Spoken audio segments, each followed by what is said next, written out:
Welcome. It's wonderful to see everyone streaming in, taking their places.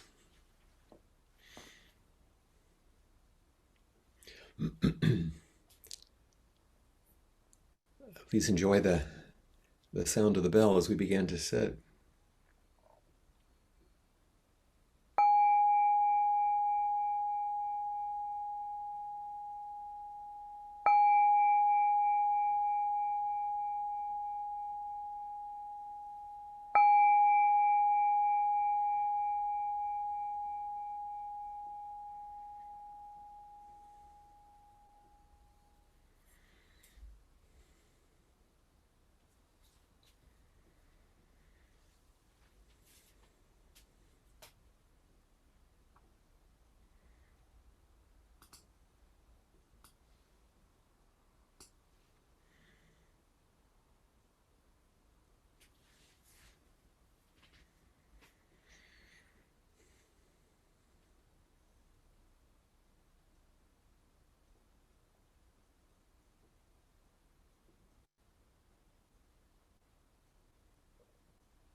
As we sit together,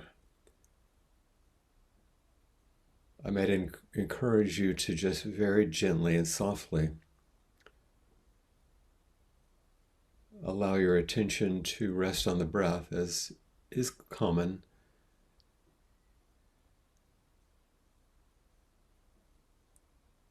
No need to manipulate anything, just softly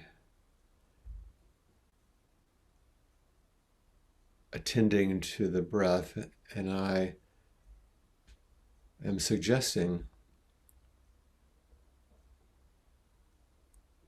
not a kind of laser focus on any aspect, but just your whole body breathing.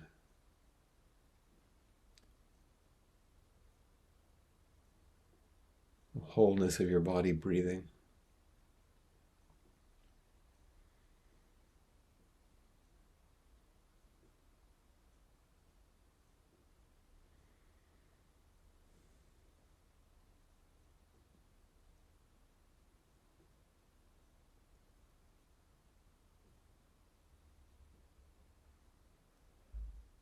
And you might notice as you bring your attention to your exhalation,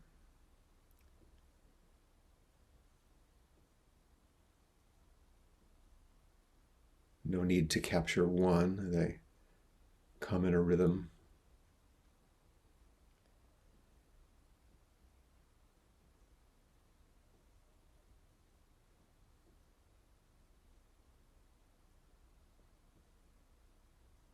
In fact, it's not an actual thing you can capture, but notice exhaling the release.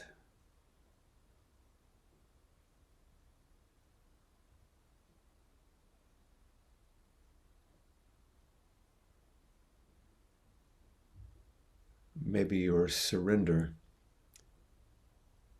to the release.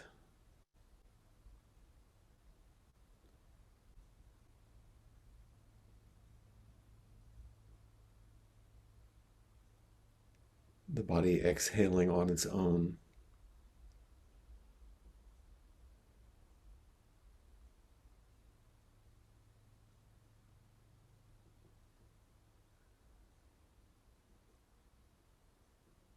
A curious offering yourself back to the world.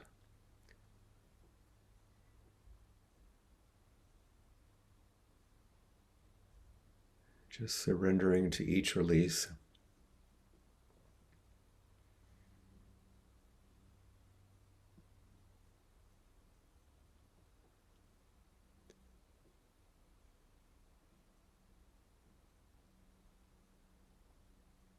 And in some unnamed space or feeling, there's a confidence of the inhalation to come that doesn't require you.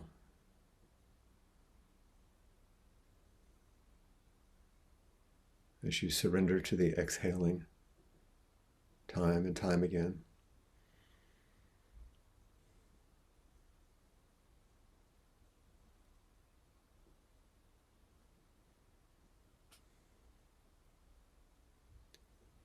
But there is the inhalation.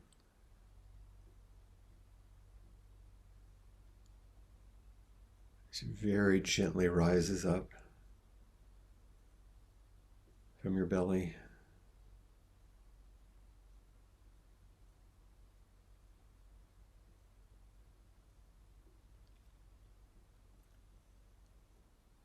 Allowing for the space to open a bit.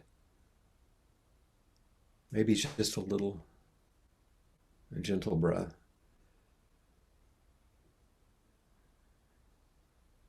Noticing the expansion. It's quite natural.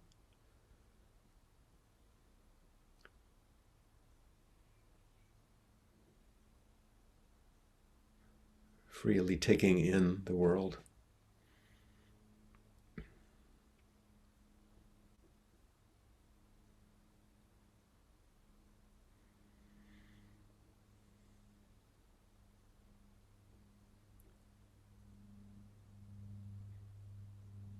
Just melting into the embodied rhythm of experiencing with the breath as our momentary focus.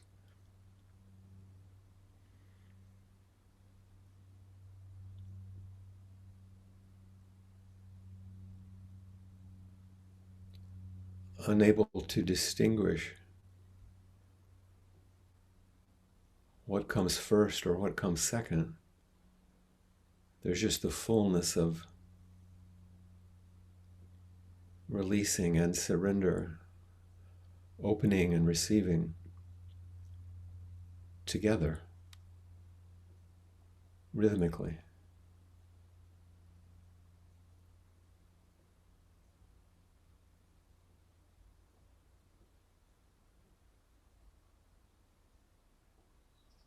All moving within this primary awareness, unbound awareness, not particularly personal, and yet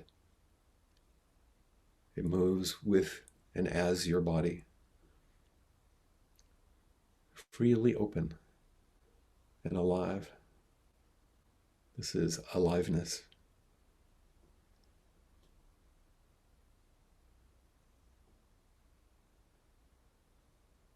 Releasing, gently opening.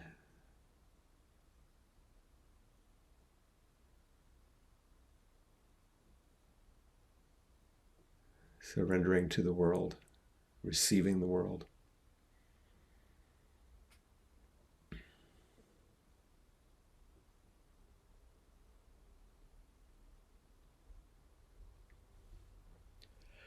And in a moment when I sound the bell,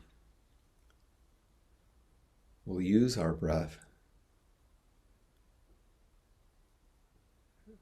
to form words and sounds and align ourselves with a verse that has meaning for us. And your breathing will continue without your having to attend to it. With this melting into a releasing surrender, and this opening to a channel for life through your inhalation continues.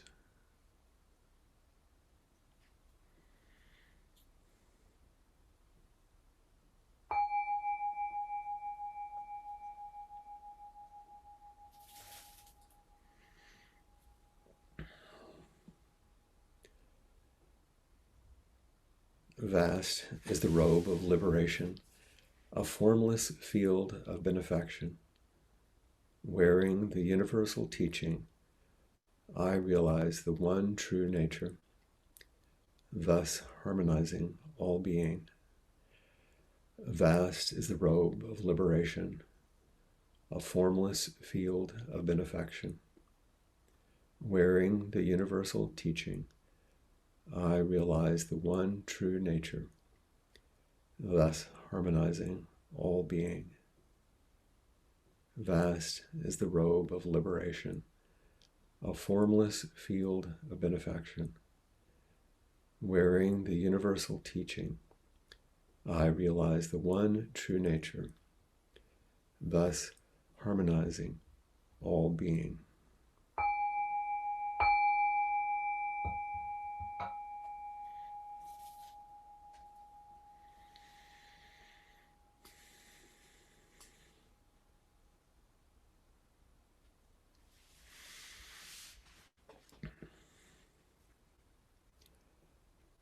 I know a number of you were with us this past week and weekend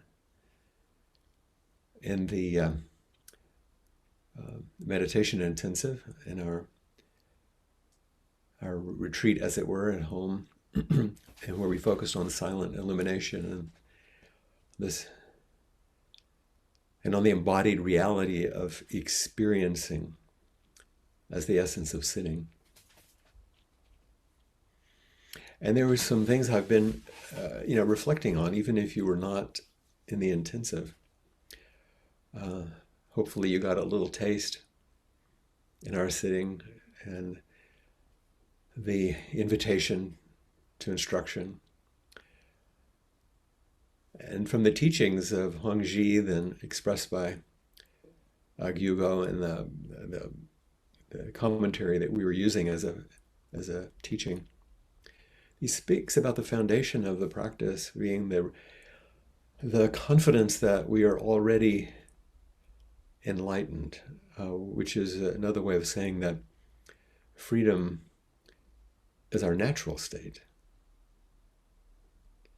It may not be your conventional state that you feel yourself to be in, but it's your natural state. It's the natural state, not even yours. And as we went through our time together, many questions emerged because we were engaged in inquiry twice a day, and also had some deep questions toward the end of the retreat. And these questions emerged about what it meant to remember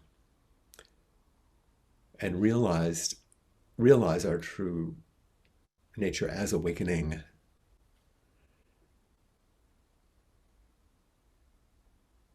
In fact, that's what gets shown light, enlightenment, and that's what we awake to, is who and what we actually are.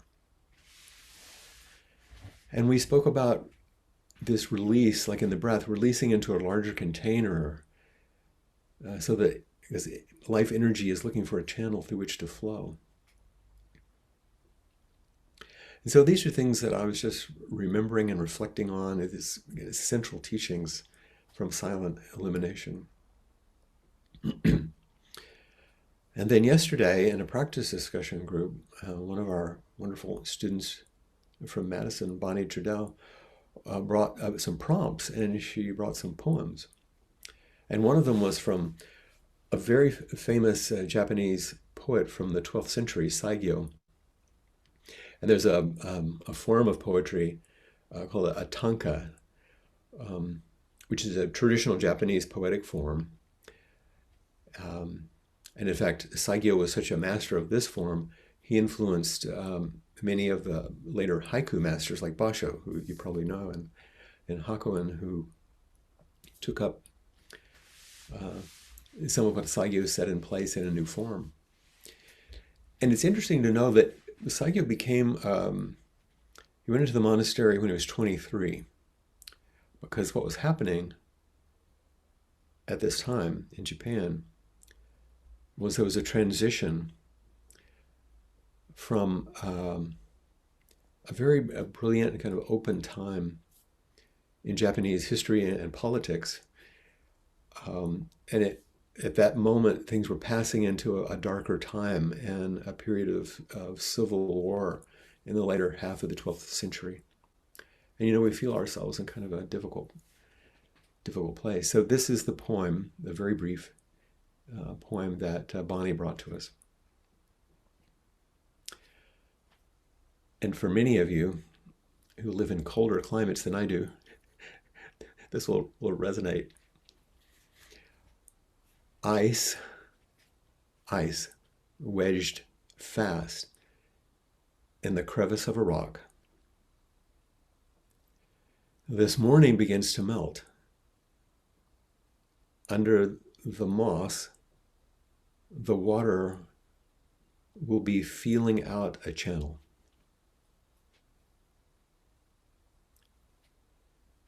Ice wedged fast in the crevice of the rock. This morning begins to melt. Under the moss, the water will be feeling out a channel. I'll make sure that this gets put with the recording, so you'll have it if you'd like. And there's so many wonderful things that we reflected on and spoke about from this poem and others in the group. But it harked back to what we were focusing on during the intensive. And I thought of a teaching analogy that Joko used a long time ago, which some of you are familiar with because it's a little funny, where she talks about melting ice cubes. And some of you have read this. And she begins by using this analogy of freezing, hardening, becoming brittle and sharp, if this resonates, out of our protections and out of fear. It's actually what we mean by creating and holding to a self, the self-centered dream, as if we arrange ourselves in a hard pattern. Because ice cubes are hard, and when they bump into each other, it can hurt, and they can shatter, and so can we. And I'm anthropomorphizing, which is what her analogy was. But what causes an ice cube to melt? This ice in the crack of the rock in the crevice. And she says, one of the ways that an ice cube begins to melt as if it comes up against another ice cube that's melting. Or even if it comes, an ice cube comes and meets a puddle, something that's already melted. And that, it made me think of how we come together and our little squares. They're like our cubes, ice trays that we have with the little cubes. Here we are on Zoom, and I don't mean to say that you're a piece of ice, but it's kind of interesting to think about. We come together and we begin to melt a little bit. And I thought her thing of, if you put an ice cube in a puddle that's already melted, it melts much quicker. It's like someone or something that's actually remembered their flowing nature and we can warm up through the fire of attention, through the warmth of our shared attention. And she admits in the talk, she says, this is silly. I know this is a little limited and silly, but it's useful to think of this. And here are some of her words, just so you get a feel for the way she was teaching. She said, and some of the analogies she uses, I would probably use a little different words, but I love the beauty of what she's saying. She says some ice cubes get the idea and begin to do the necessary work. They may even begin to get a little mushy. The first thing I notice about Zen students who are practicing is that their faces change. They're softer. They laugh differently. They get a little mushy. But the work is difficult, and some ice cubes, even though they begin to soften, get sick of the process. They say, I just want to go back to being a comfortable ice cube. True, it's lonely and cold, but at least I don't feel so much distress. I just don't want to be aware anymore. The truth is, she says, however, that once one softens and becomes a little mushy, one can't become hard again. And she says, with apologies to physics, but an ice cube that has become mushy can never forget its mushiness.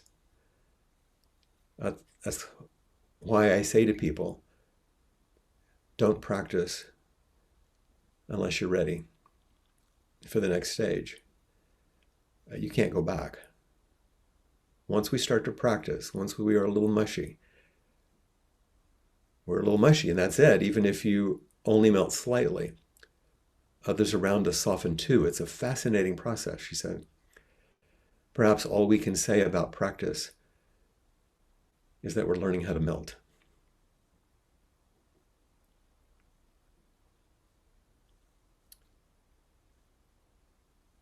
And I would say this mushiness, this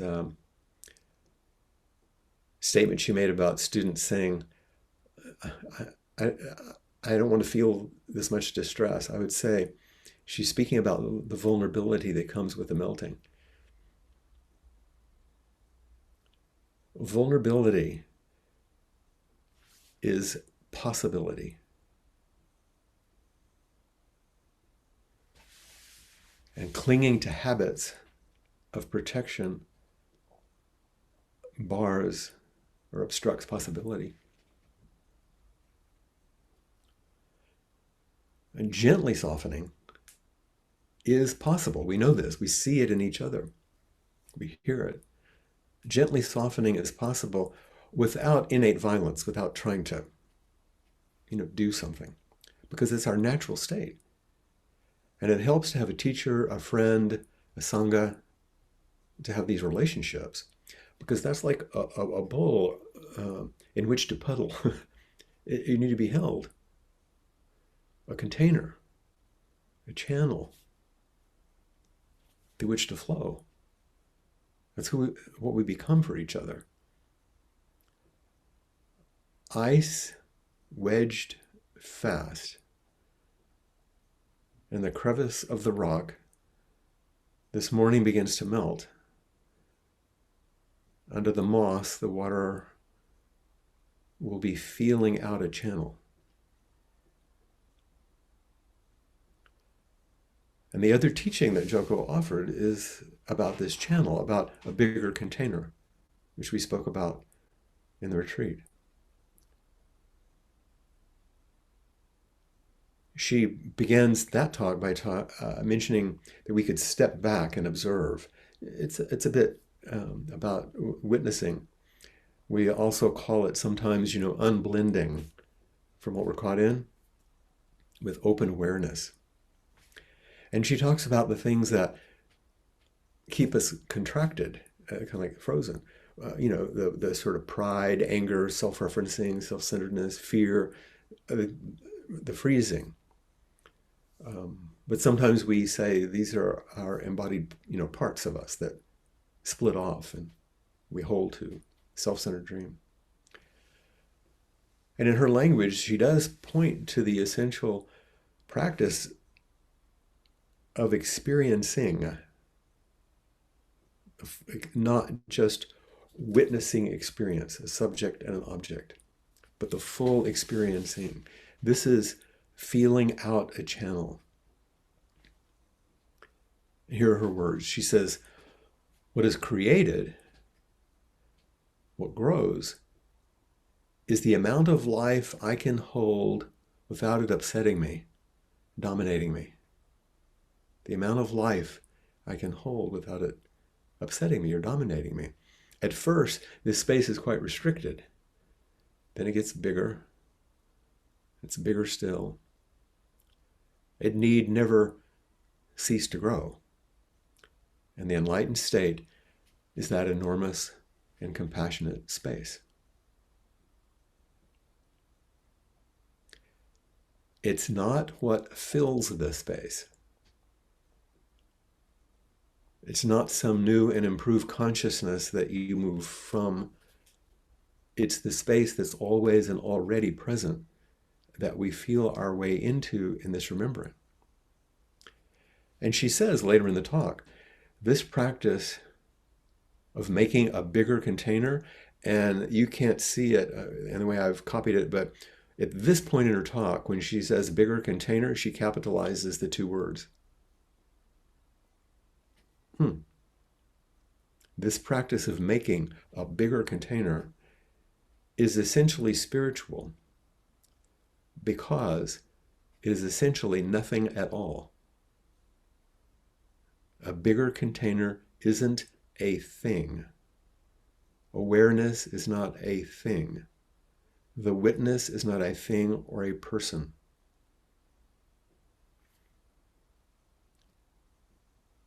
It's the space in which everything arises and passes away, and it's what we open to.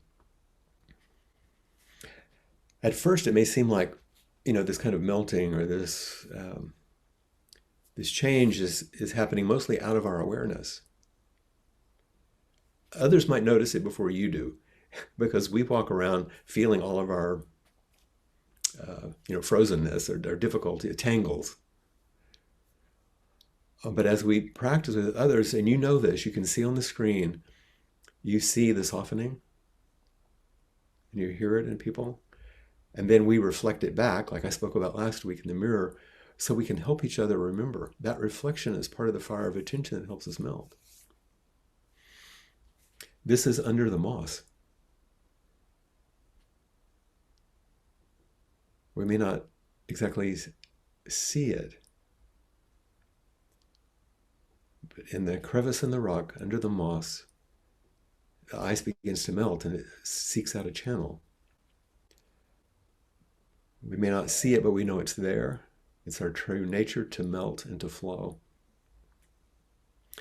I'm not going to read it all, but in a longer, one of the blessings that John O'Donohue, the wonderful Irish poet and mystic and teacher, his blessing for a new beginning, which many of you know, probably. And I like, when I read it, imagine that the moss on the rocky paths on the cliffs of Connemara in Western Ireland. Here are the first 4 lines. in out of the way places of the heart where your thoughts never think to wander. This beginning has been quietly forming, waiting until you were ready for it to emerge. In out of the way places of the heart, under the moss where you may not have noticed, in out of the way places where your thoughts never think to wander. This isn't you're not working it out. This beginning has been quietly forming. You notice water beginning, a little drip. Something's happening. Something's melting, waiting until you're ready for it to emerge. Because it's always and already there. It's that wonderful line you've heard me say many times from Richard Rohr, where he talks about we're a riverbed of mercy, the channel that water finds its way. And this riverbed of mercy, which the Franciscan priest describes, he said, these are his words, which is a vast, is silent, restful, and resourceful. It receives and also lets go of all the comings and goings, like our breath. It's awareness itself. And he echoes Joko, and he echoes O'Donohue. He says, an awareness is not as such thinking. It refuses to be pulled into the emotional and mental tug of war that most of life is. To look out from this untouchable silence is what is meant by contemplation. It's what we mean by silent illumination.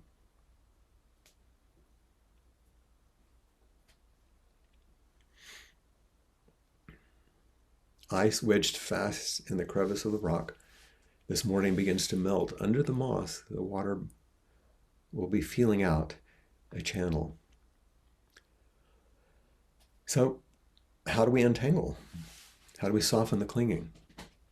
The other words for melting. Where are you frozen? Troubled by automatic patterns which hold you in the crevice of some familiar form of suffering. In fact, what is your crevice? And the rock, your safe suffering place, your hiding place. And what's softening right now? Right now, as we're here talking, listening, I'm talking now, looking at each other. What is softening right now? Beginning to melt, to get a little mushy. What do you notice in your body? What's it like to be near these others who are beginning to melt, puddling? Are you willing to look under the moss? To surrender to the feeling out the channel? Do you notice you're feeling out a channel? Why did you show up? And becoming this larger, a little bit larger container. And is there something quietly forming?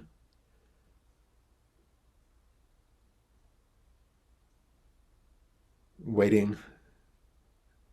Is it ready to emerge? If so, then raise your hand and step forward. Hi, Flint. I could see your image. It looked like you were assenting to many things as I spoke. Mhm.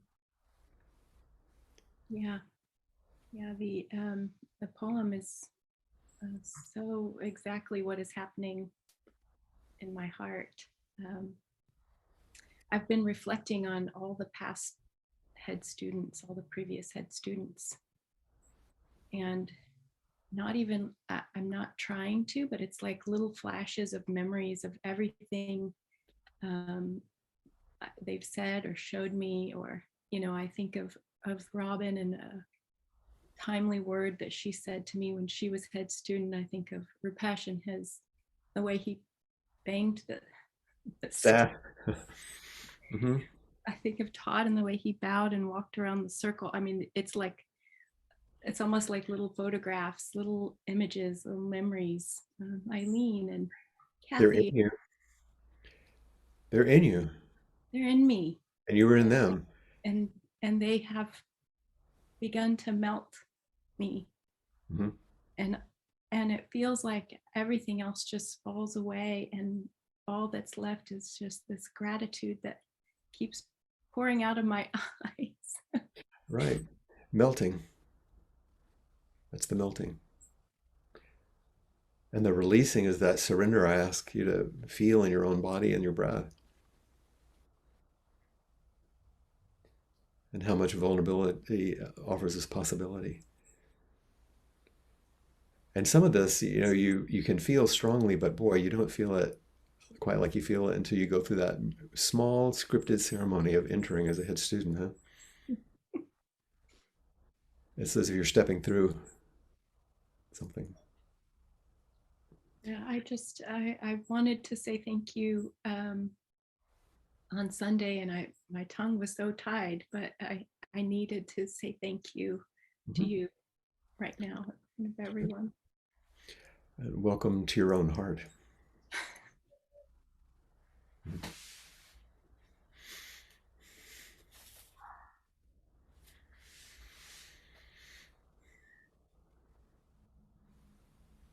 And for those of you that don't know, yeah, for those of you that don't know, Jessica and Nate Smalley entered together as head students for this practice period at Appamada, just in case you didn't know.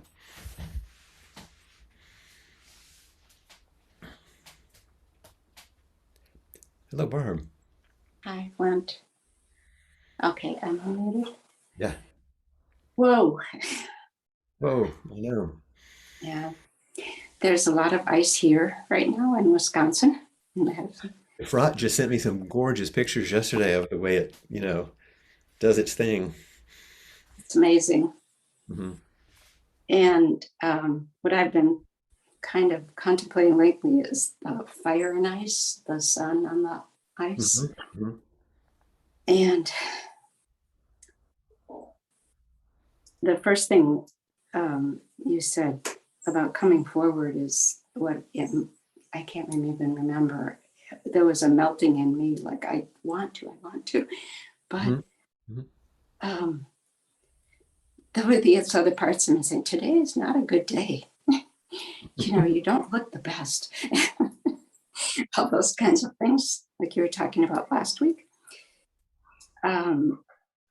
But I've had this kind of melting in me, and it's very private and personal, even though a lot of other meltings have happened over the past, let's say, a year that I've been practicing real steadily and seriously. And it was, and I know I've mentioned this to you before, my sisters and the family that I come from. I'm really doing a lot of healing around my attitude toward various people in my family. And yet I have the one sister who's my older sister, and that was a holdout for me. I was just hardened for so many years. And so, Those ice cubes pumping together. yeah. And so was she. Yeah. And even though we both tried to melt a little, I know we did over the years, something came between us, and that was the big divide in, well, let's say religion and politics in our whole country. And it just got more and more hardened as I took in what was happening in groups of people. And I just put her right in that whole group and thought the worst. Mm-hmm. And so it's been a tough year trying to formulate a plan and a way to at least, because I can feel in my heart, I didn't want to separate from her completely. You didn't want to stay in that crevice under that moss. Mm-mm. And I just needed to get out because it was really hurting me. Mm-hmm. And I don't see, so I've been trying to understand through others who are what I think is the next ice cube over, um, how that is and why some people subscribe to whatever they do and what their needs are. And I've really been trying hard to do that. And so my sister asked for a phone call, and it took me 4 days. I replied, but I said a little later, and it took me 4 days. And Melted it's been almost a year. You She melted lives in, slowly over the 4 days. yeah, almost a year over the 4 days. It's been almost a year since I spoke with her, and probably more than that too, at least. I mean, she's not vaccinated, and I wouldn't have been able to see her anyway. And she lives pretty far away in another state. So I did it. I did call her, and we had a good conversation. It was it it was easy in parts, and then there were parts where I touched on our differences, and I could feel right away that her defenses went up, and it felt real aggressive from her. And I probably feel the same way sometimes, or come across that way.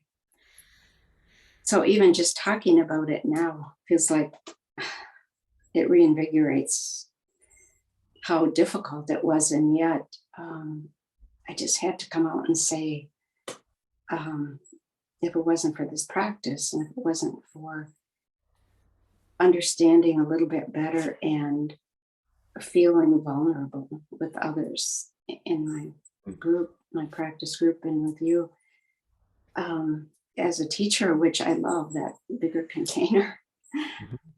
I wouldn't even be able to be where I am. And Good that you can acknowledge that and feel some gratitude for it. yeah, And you know what it's like. We don't have to go on and on with the metaphor, but what it's like for there when it you have warm days and it melts a bit, but then it gets cold and there's more snow or there's more ice, and then there's in the street, and it gets really dirty, doesn't it? It's a mess.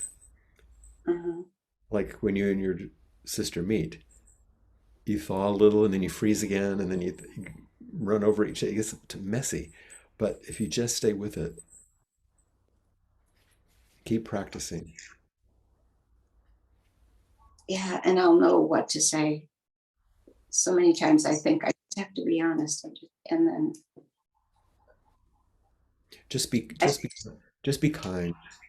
yeah, kind is exactly right. Yeah, Just be kind. yeah, that makes a whole big difference. Yeah. You don't have to agree. Just be kind. Thank you. Thank you, Barb. Bonnie, are next. This is all your fault. Oops, you remuted there. There you go. Okay. Oh, there's that red thread again. That's right across. That's your red thread again. um, so my what's melting in me this moment is my protective pattern of feeling myself invisible. And so it's just important to show up in this visible way today, um, to um, to say a couple of things. One, that piece that I brought yesterday has been part of my life for a pretty long time, and I've understood it in certain kinds of ways. But the last couple of days, including my, deciding to bring it and the discussion in our practice discussion group and the discussion today, the way it just kept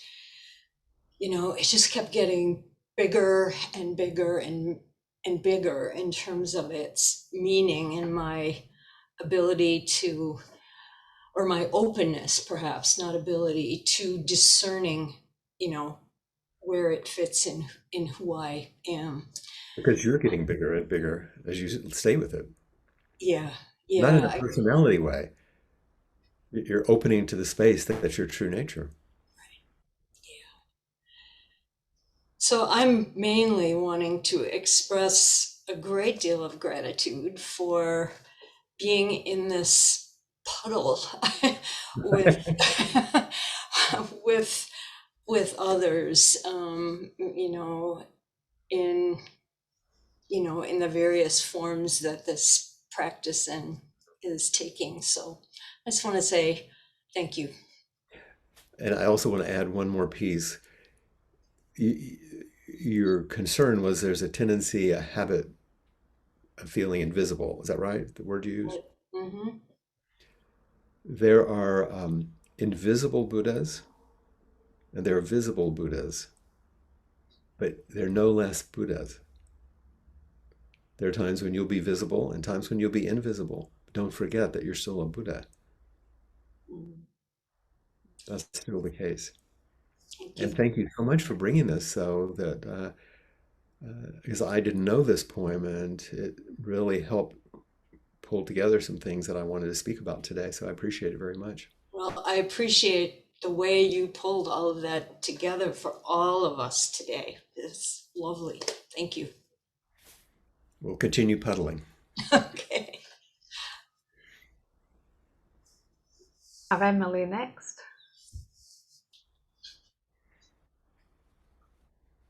Hi, Emily. There we are. Yeah. Okay, there we go. Yep. Well, All the way oh, from what a Lakeway, Texas. day. Yes. And so last week I actually turned on my camera prior to you telling us, suggesting, and Ah, encouraging us to turn on the camera. And today I'm actually speaking, and yes.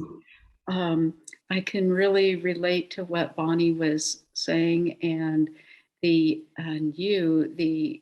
visible visible Buddha and the invisible Buddha. Yeah. And I loved as you talked on the retreat this weekend that we are Buddha. We are the Buddha nature is innate Hmm. in all of us, whether it's clouded or unclouded. That's right.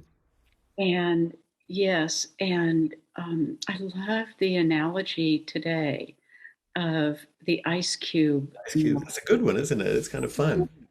It Yeah, lightens it up a little bit. and with the light of love and compassion Hmm. that melts it. That's right.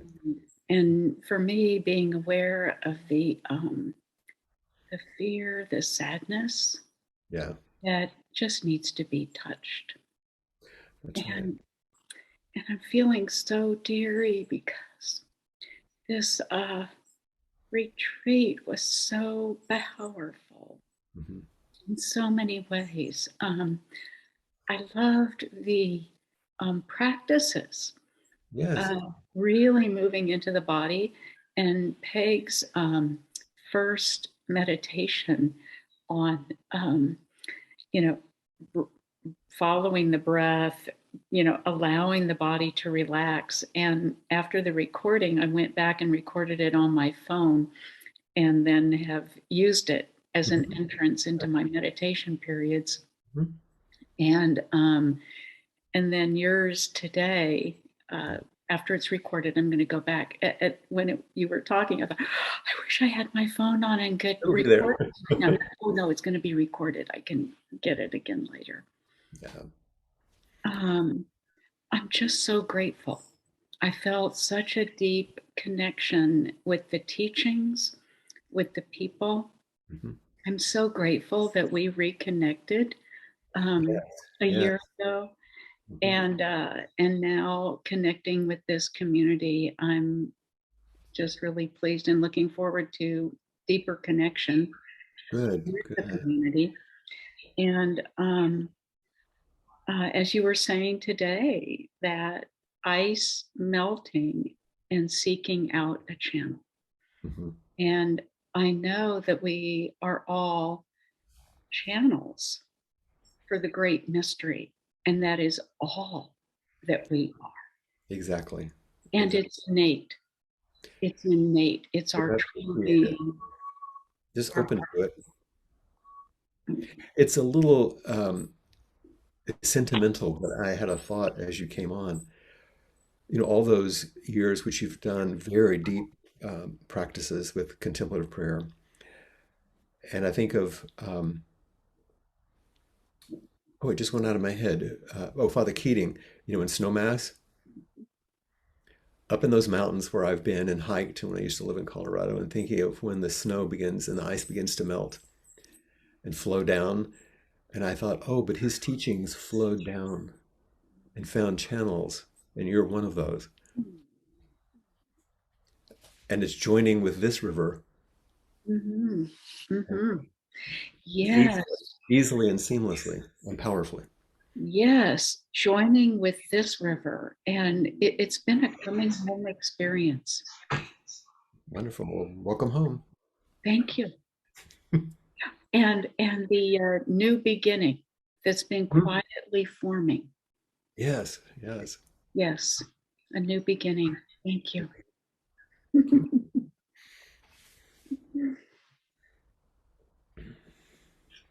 Have Bridget next. Hi, Flint. Hey, Well, I Bridget. feel like I'm joining a chorus of people expressing gratitude, but that's how I feel. And what's melting in me is that I was so very much moved by the experience of being with you in an intensive again. And a serendipitous thing happened this morning because I had a conversation with my son, and he was needing some support around something, and what came to mind was something you had said in the intensive about, well, being honest and vulnerable will always be the best way to lead with what you want to present. And he apparently took that idea, and he called me during his a break in, for his lunch, and just thanked me for the support. Oh my goodness. This is really immeasurably touching because there was a time when we couldn't relate in such where the river wasn't flowing. Yes, yes. And so thank you. Wonderful. These softness has merged. Right. And Yeah. our capacity, as we soften more, then there's the hope and the optimism that I can feel that this Hmm. can can grow. Yeah. Well, apparently this practice does bear fruit if you stay with it. Well, I'll look on up for this Jana Dhyana You poem because it feels like a new beginning. Yeah, I think we can probably link that also. We can put that with the recording as well. Well, that would be The, lovely. the whole thing. Yeah. Okay, good. Thank you. Thanks, Bridget. I'm so happy for you and your son. That's great.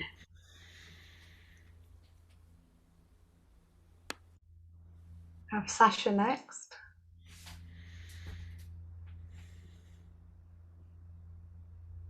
Hello, Oh, Sasha. hi. It's so great for you to step forward here.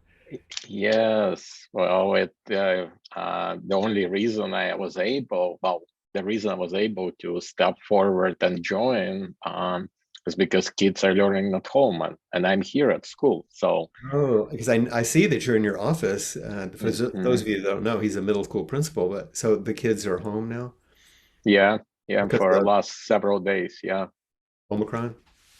yeah, yes. So I have that luxury of 1 hour to kind of close my door and be uninterrupted. So, but I listen on the YouTube Mhm. all other times. So I really enjoyed the last week one too, with the mirror and camera on, camera off, and thinking about our students being duds and teachers not being happy with them being duds, and really made me think about that. There are reasons they're not turning the cameras on, and yeah, yeah. So that and today's analogy, I noticed about my body. I exhaled several times as I was listening, and I was paying attention to that. Why am I exhaling? The one of them was, I think you said something about that when the ice cube melts, it doesn't feel in the container. And I remember the physics lesson that the water takes shape of the container. It doesn't Right. fill the container. And I thought, wow, I think that because I'm always trying to fill it up, like get it done, achieve it, reach the goal. But really, it's not about it. To me, it's like instead of that, I need to think about what container am I filling right now, because water will fill whatever container I'm offering. It would just fill it up. And take the shape. So yes, take what shape am I offering? Yeah. Right. So wonderful. And the other thing was about friction. When you said two ice cubes collide, and it made me think about how my fear of the conflicts and the frictions, and how another physics lesson came to me that the gentle friction melts the ice, not collision. That's right. And so, and I gave myself permission, that a reminder that it's okay to have a friction. If I am desiring or aspiring to melt my ice and the ice of the person next to me, and it is okay to have a friction Well, for also, me. Sasha, this is friction. Yeah. Yes. Tenderness is also friction. Yes, gentle touch and gentle friction, right? Not necessarily conflict. Yeah. So. And before you go, I want to say, Jessica is entered as head student with Nathaniel Smalley, who you can access through Appamada. And he is a person very involved in mindfulness and Buddhism and education. So you might want to have tea with him. Okay. And what's his name? How do I get a hold of him? I need to email you later, so I'm not taking up I'll make sure time. you get it. You should have tea with him as head student, okay? Thank you. I will. Thank you. But for anyone to know, if you want to have tea with a head student, go to the Appamada website and select the calendar that says practice discussion. And it lists all of the people you could meet with, including the 2 new head students. Mm-hmm. Thanks, Peg. That's great. Yeah, Efrat next. Oh, Efrat, you'd need to turn your camera on there. Thank you. Let's have a look and see if it works now. There you go. You sent your ice pictures on the right day, huh? Well, I wanted to add another perspective. First, I left my little snow Buddha as long as I could, because he stands in for me. I wanted to bring another perspective today. My good friend Kim and I walked on the ice on the lake for the first time, kind of holding hands, quite wobbly. Yeah. And the thing about ice is it's moving all the time, which is very scary. But also we could see the layers of it and how much air is caught in the ice. And so you're walking on this solid thing. You are very hopeful that it won't melt. And you realize that underneath it, there's movement. Water is gushing underneath it. There are fish, there are plants. And then all these bubbles that you can see through these cracks and bubbles, so that I have a totally new relationship with ice. And also with that ice in myself, I've been noticing that I really don't, my camera is off all the time, which is contrary completely to all these, couple of years of being on Zoom. I have some weird reaction. I'm freezing in some way. Mm-hmm. So putting my little Buddha there was also part of I'm a little cold on getting on camera. Yeah, and it's a curious place in which I just want to stay as long as it needs to. If it is ready to melt, let it melt when I'm not standing on ice. And that's holding it as a curiosity instead of holding it as a position. Yes. Different. Yes. And there is a lot to discover when you're on ice. That's right. So exactly. I would like to share that with you. I know we're going to have to stop in just a second, but I know that I've told the story of the first time I came to Madison. It was in February or January. And Catherine and Don asked me, is there something you want to do? And I said, yeah, I want to walk on a frozen lake. I've never done that. And so, and they said, well, how was it? And I said, well, it's not flat. Ice skating rink, no, it's alive. It's amazing. So here we are in our aliveness. Thank you, Efrat. Thank you, everyone. Let's intone the 4 practice principles to come to our completion. Caught in the self-centered dream, only suffering. Holding to self-centered thoughts, exactly the dream. Each moment, life as it is, the only teacher, being just this moment, compassion's way. Caught in the self-centered dream, only suffering. Holding to self-centered thoughts, exactly the dream. Each moment, life as it is, the only teacher, being just this moment, compassion's way. Caught in the self-centered dream, only suffering. Holding to self-centered thoughts, exactly the dream. Each moment, life as it is, the only teacher, being just this moment, compassion's way.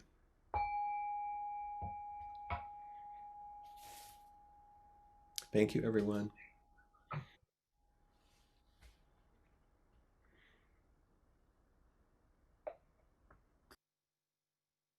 Thank you so much, Flint. And thank you, everybody, for showing up today and helping to create this space, and for all the other ways that you continue to contribute. And if you'd like to offer dana to Appamada and its programs and facilities, then please do go to the calendar at appamada.org/contribute.